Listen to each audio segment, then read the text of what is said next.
সংবিধান প্রণয়ন না করেন।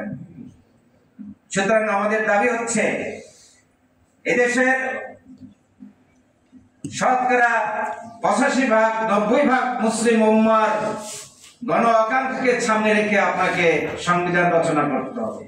ভারতে তাদের হিন্দু বেদের আলোকে তাদের সংবিধান রচনা করছে, আমেরিকা তাদের খ্রিস্টান মতাদর্শের আলোকে সংবিধান রচনা করছে।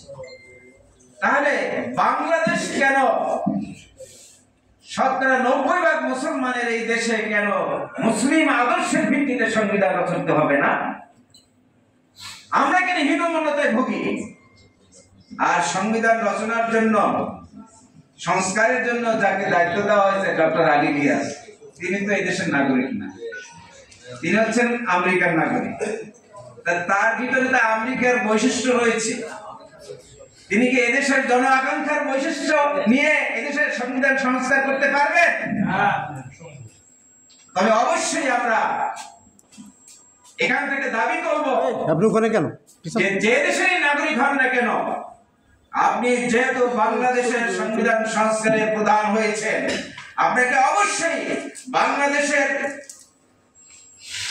অধিকাংশ জনতার,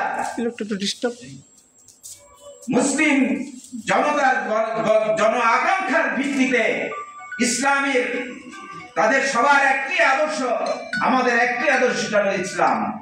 ইসলামের মৌলিক আকীদার ভিত্তিতে আপনাকে সংবিধান রচনা করতে হবে। কোরআন সুন্নাহ বিরোধী কোন সংবিধান এদেশের জনগণ আর কখনো বরদাস্ত করবে না।